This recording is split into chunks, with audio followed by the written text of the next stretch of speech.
The Arizona Senate race is utter chaos, combined with absolutely massive stakes for the country because you have potentially 3 candidates, and here are the 3 candidates. And depending on how this thing goes, you could end up with getting a totally normal Democrat, or one of the most transparently corrupt and dishonest politicians of the last few decades, or a literal crazy person.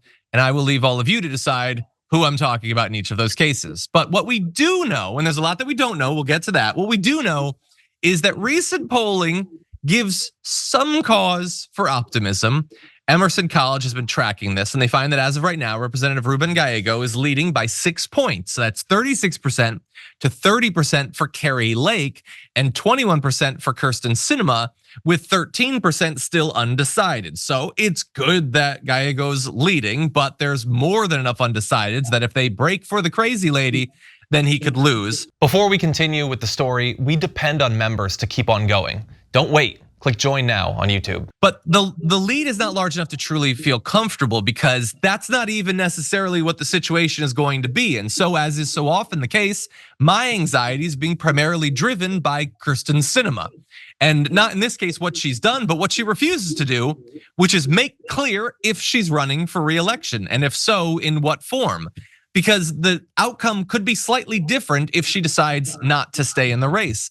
If it's a head-to-head match between Gallego and Lake, Gallego's lead expands to 7 points with 15% undecided. Still not an overwhelming result, but remember, Arizona was super close in the last election. This thing could come down to 10 or 20,000 votes. One extra percentage point of a buffer could end up being the thing that keeps Kari Lake out of the Senate and voting on judges and giving speeches, and dear God, I can't even imagine it. But Brett, what do you think? How is this how it is? How in God's name is this what's happening in America? Is it that it was so broken that everybody was like, I don't know, I think we just need to throw a stink bomb in there, and that stink bomb was hit by lightning and some experimental ooze, and that's Kari Lake? I think it's more that television and entertainment took over from actual civic understanding and desire for a sane life. People are just like so overstimulated that everything needs to be heightened.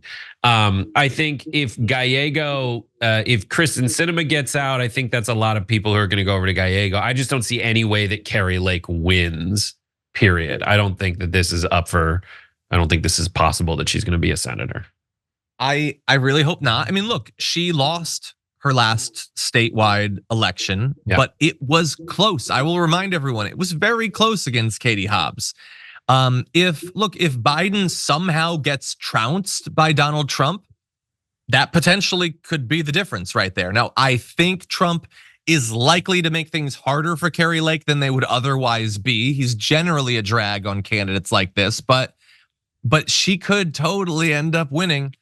And maybe it could come down to the third party thing. I don't know. What I do know is within the next 6 weeks or so, we'll know what Kyrsten Sinema is going to do, because that's when there's a deadline. She has to file 42,000 valid signatures from Arizona voters by April 1st. That's 6 times the signatures required for candidates running with a party. So in this case, the option at that point, considering how long she's waited, is to be an independent candidate, a third party candidate.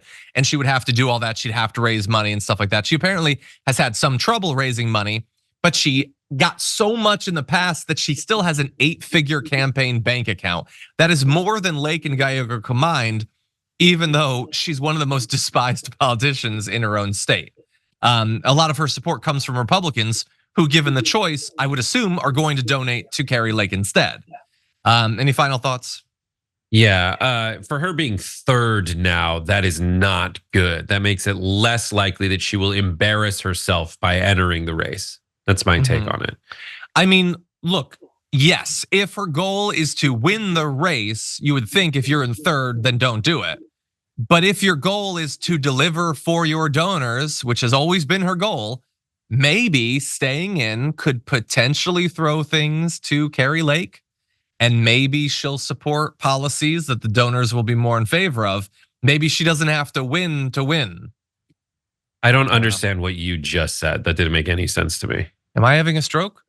If her being involved in the race makes Kari Lake even marginally more likely to win, and Kari Lake does end up winning with her in the race, but would not have won if she wasn't in the race, then she could stay in the race so that the people who want Kari Lake to win get what they want, even though Kyrsten Sinema herself will not win. I just think Kyrsten Sinema makes more money by entering the private sector early. I mean, look, I think inevitably that's where she's going, but maybe she sets herself up for a better position. Remember, by the way, this is the same state. Let me put it this way. Really fast. This is the same state where a businessman went to Kari Lake and said, if you drop out, we'll give you a plum position. So it's not like jobs are never bartered for positions in elections. Yeah, but she still thinks she can win. And for Kyrsten Sinema, the only thing more important to her than, it's more important that she not embarrass herself than she, deliver for her donors. Maybe. I would argue that she has often embarrassed herself, but we obviously come at it from a different perspective, me and her.